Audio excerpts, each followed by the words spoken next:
मुंबई मार्गिका बोगद्याच्या प्रवेश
मुख्यमंत्री देवेंद्र फडणवीस आणि दोनही उपमुख्यमंत्री एकनाथ शिंदे आणि अजित पवार आता समृद्धी महामार्गाच्या शेवटच्या टप्प्याचं लोकार्पण सोहळ्यासाठी दाखल झालेले आहेत आणि काही क्षणातच आता या मान्यवरांच्या हस्ते या खरं तर विकास कार्याचं उद्घाटन होणार आहे।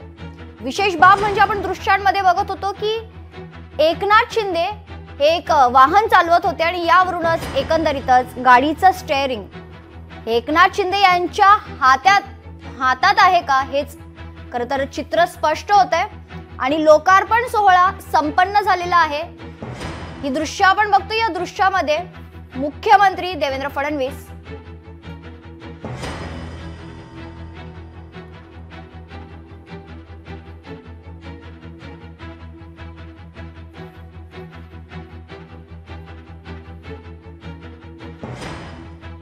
तर महायुती सरकारची ही गाडी आपण बघतोय सुसाट निघाली आहे आणि या गाडीचं स्टेअरिंग उपमुख्यमंत्री एकनाथ शिंदे यांच्या हातात आहे। या गाडीमध्ये खरं तर मुख्यमंत्री देवेंद्र फडणवीस आणि त्यांच्यासोबत उपमुख्यमंत्री अजित पवार आणि इतरही मान्यवर उपस्थित आहे। इगतपुरी ते आमने शेवटच्या टप्प्याचं लोकार्पण सोहळा संपन्न झालेला आहे आणि या सोहळ्यासाठी संपूर्ण राज्यभरातून अनेक मान्यवर मंडळी उपस्थित आहेत। विशेष म्हणजे ही जी गाडी आपण बघतोय या गाडीचं स्टेअरिंग जे आहे ते उपमुख्यमंत्री एकनाथ शिंदे यांच्या हातात आहे। ते गाडी चालवत आहे आणि या गाडीमध्ये त्यांच्या शेजारी मुख्यमंत्री देवेंद्र फडणवीस हे देखील बसलेले आहेत आणि या गाडीमध्ये या क्षणाला अजितदादा देखील उपस्थित आहेत, तीनही खरं तर मान्यवर। या संदर्भात अधिक माहिती जाणून घेऊयात। आमचे प्रतिनिधी स्वप्नील जाधव आपल्या सोबत जोडले गेलेले आहेत। तर स्वप्नील, दृश्य आपण पहिली लोकार्पण सोहळा संपन्न झालाय, गाडी जी आहे एकनाथ शिंदे चालवतात, एकंदरीतच या सरकारचं स्टेअरिंग एकनाथ शिंदे यांच्या हातात आहे दिसते। स्वप्नील,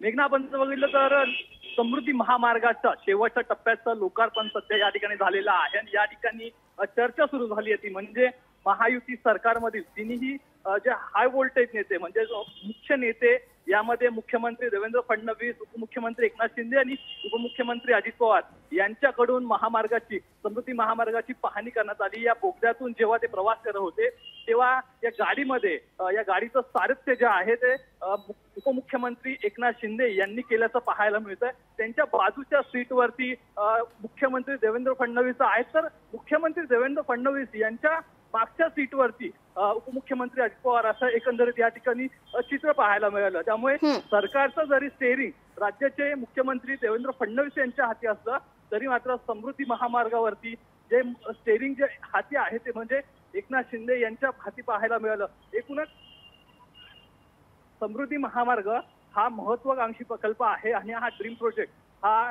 मुख्यमंत्री देवेंद्र फडणवीस यांचा सुद्धा आहे। त्यामुळे हा समृद्धी महामार्ग बनवताना खरं तर दोन मुख्यमंत्री या ठिकाणी महत्वाच्या रोलमध्ये पाहायला मिळाले, ते म्हणजे या आधीचे मुख्यमंत्री एकनाथ शिंदे आणि आत्ताचे मुख्यमंत्री देवेंद्र फडणवीस या दोघांच्या काळामध्ये हा समृद्धी महामार्ग हा पूर्णत्वास आलेला आहे। पहिल्या टप्प्याचं जेव्हा लोकार्पण झालं 120 किलोमीटरचं, तेव्हा पंतप्रधान नरेंद्र मोदी हे नागपूरमध्ये आले होते। मात्र त्यावेळेला जो स्टेरिंग बघितलं तर ते तत्कालीन मुख्यमंत्री एकनाथ शिंदे यांच्या हस्ते होतं। मात्र दुसऱ्यांदा जेव्हा लोकार्पण झालेलं तेव्हा सुद्धा हे स्टेरिंग कुठेतरी तत्कालीन उपमुख्यमंत्री देवेंद्र फडणवीस यांच्या हाती होतं।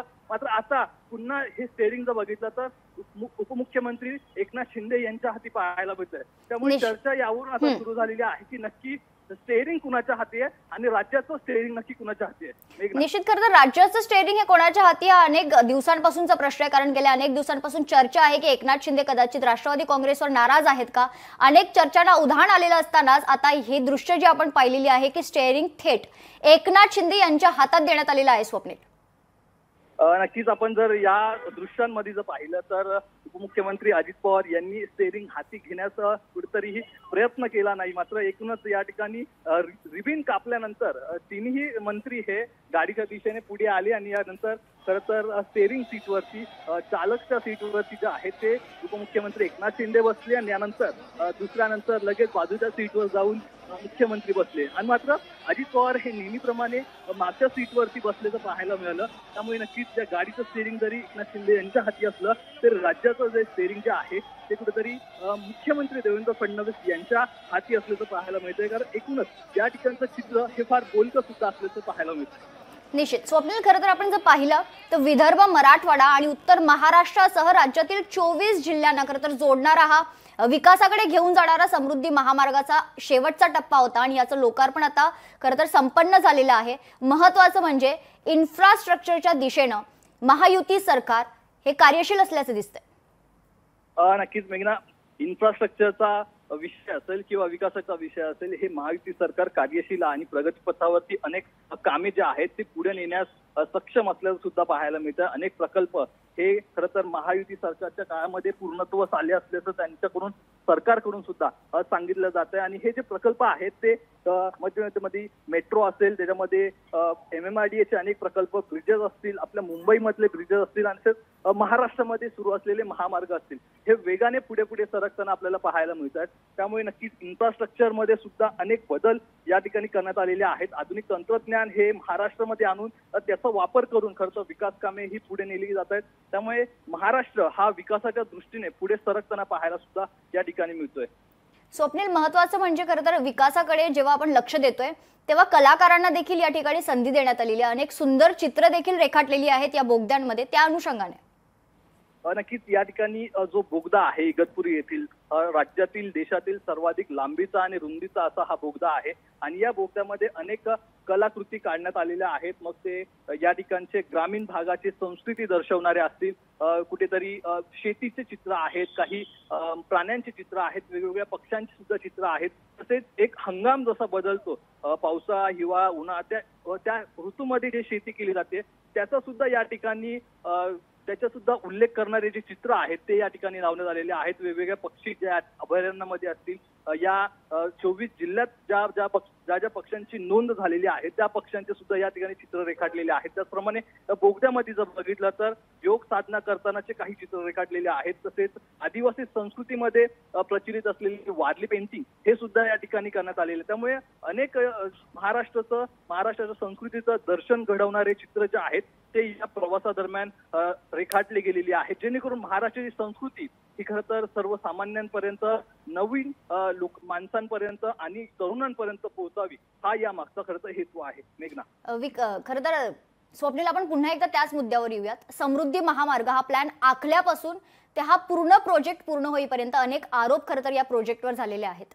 त्या अनुषंगाने खरं तर आपण जर पाहिलं तर मुख्यमंत्री देवेंद्र फडणवीस त्यांचा हा महत्वाकांक्षी प्रकल्प म्हणून पाहिला जातो आणि आता हे कार्य जे आहे ते पूर्ण झालेलं आहे। त्या अनुषंगाने खरं तर पुन्हा एकदा आपण विरोधकांच्या वतीनं खरं तर जर आरोप झालेच भविष्यात तर काय सांगता येईल? नक्कीच सध्या समृद्धी महामार्ग वादाच्या भोवऱ्यात सापडलेला आहे. ते म्हणजे समृद्धी महामार्गावरती होणारे अपघात असतील. अनेक अपघात हे समृद्धी महामार्गावरती झालेले आहेत आणि काही पिळवटून टाकणाऱ्या घटना त्या घडताना पाहायला मिळतात. त्यामुळे समृद्धी महामार्ग हा सध्या बनून जरी तयार असला तरी त्यावरती काही ठिकाणी अपघात घडतायत. याला काही कारणं आहेत. त्या दृष्टीने सुद्धा प्रकल्प जो आहे तो पुढे सरकत आहे. मात्र पथदिवे असतील, दिशादर्शक फलक असतील, तसेच वेगाने वाहनं जातात त्यांच्यावरती निर्बंध असेल, सीसीटीव्ही कॅमेरे असेल आणि त्याचबरोबर या महामार्गाच्या आजूबाजूला सध्या तरी काही किलोमीटर अंतरावरती सुविधा आहेत, शौचालय आहेत, तसेच या ठिकाणी काही पेट्रोल पंप्स आहेत. ते सुद्धा काही ठिकाणी अशुद्ध, अस्वच्छ अशा प्रकारचे पाहायला मिळतात. त्याचा सुद्धा आरोप हा विरोधकांकडून नेहमी होत असतो. मात्र यावरती सुद्धा कडक ऍक्शन हे घेण्यात आलेले आहेत. त्याचप्रमाणे कडक निर्देश सुद्धा देण्यात आलेले आहेत. त्यात एकूणच या महामार्गावरती अपघात कमी करण्यासाठी या ठिकाणी अनेक रंगांचे सुद्धा दिशादर्शक फलक असतील ते लावण्यात आलेले आहेत. अनेक वेळा हिप्नोटिझम या महामार्गावर होतं असं म्हटलं जातं. त्यामुळे त्या दृष्टीने सुद्धा राज्य सरकार काम करताना पाहायला मिळतंय. त्याचाच कुठेतरी एक अभ्यास म्हणून जो आता 76 किलोमीटरचा जो आता शेवटचा टप्पा आहे त्यामध्ये परिपूर्ण सर्व आरोपांच्या दृष्टीने विचार करून सगळं सुविधा देण्यात आलेल्या आहेत. अलार्म सिस्टीम असेल, या बोगद्यामध्ये सुद्धा एक आधुनिक तंत्रज्ञान लावलेलं आहे. त्याचा उल्लेख केला पाहिजे. तो म्हणजे 60 डिग्रीपेक्षा जास्त तापमान जर या बोगद्यामध्ये झालं तर ऑटोमॅटिक जे स्प्रिंकलर आहेत पाण्याचे ते फवारे मारले जातील आणि एकूण अलार्म सिस्टीमद्वारे कंट्रोल रूम पर्यंत याची माहिती मिळेल. त्यामुळे एखादा अपघात जरी झाला आणि त्याची 60 डिग्रीपेक्षा जास्त जर तापमान हे आतमध्ये झालं तर त्याच वेळेला पाण्याचे फवारे हे उडतील आणि त्याचप्रमाणे 15 ते 20 मिनिटाच्या आतमध्ये खरं तर जी कंट्रोल मॅनेजमेंटची टीम असेल ती घटनास्थळी दाखल होऊ शकते. अशा प्रकारचे एकंदरीत उपाय करण्यात आलेले आहेत. मात्र इतर जो खरं 600 किलोमीटरपेक्षा जास्त जो महामार्ग आहे त्यावरती अधिक पथदिवे असतील, अनेक बोर्ड असतील हे सुद्धा लावले गेले पाहिजेत आणि त्याचप्रमाणे सीसीटीव्ही सुद्धा अद्यापही काही ठिकाणी लावण्यात आलेले आहेत. ते सुद्धा जास्तीत जास्त वाढवण्यात यावे अशी सुद्धा मागणी विरोधकांची पाहायला मिळते. मेघना, निश्चित स्वप्नील, विशेषतः जर आपण इगतपुरी ते आमने हा जो शेवटचा टप्पा आहे या महामार्गाबद्दल, या रस्त्याबद्दल जर बोलायचं झालं तर 5 बोगदे या महामार्गात पडतात. हे बोगदे तयार करण्यासाठी, निर्माण करण्यासाठी डोंगराळ भाग जो आहे तो खोदून हे बोगदे तयार करण्यात आलेले आहेत. अतिशय आव्हानात्मक हे कार्य होतं आणि ते आता पूर्ण झालेलं आहे. स्वप्नील, नक्कीच सह्याद्री पर्वतरांगेच्या मधून खरं तर हा 76 किलोमीटरचा भाग आहे. या 76 किलोमीटरच्या भागामध्ये 5 बोगदे आहेत.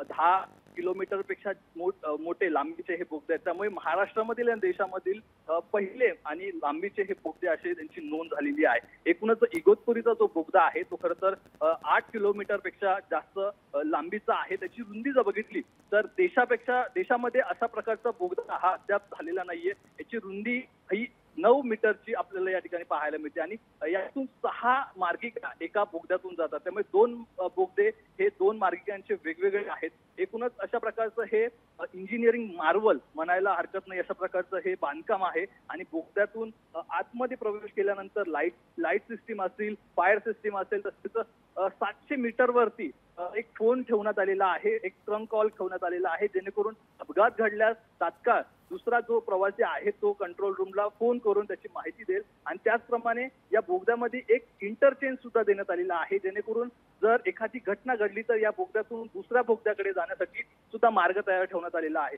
अशा प्रकारचा विचार करून खरं तर हा आधुनिकचा बोगदा करण्यात आलेला आहे. सह्याद्रीच्या पर्वतरांगात डोंगर फोडून हा बोगदा तयार करण्यात आलेला आहे. मेघना, धन्यवाद स्वप्नील आपण दिलेल्या सविस्तर माहितीसाठी. तर इगतपुरी ते आमने एकंदरीतच शेवटच्या टप्प्याचा लोकार्पण सोहळा जो आहे तो आता संपन्न झालेला आहे. मुख्यमंत्री देवेंद्र फडणवीस आणि 2ही उपमुख्यमंत्री देखील या सोहळ्याला उपस्थित आहेत.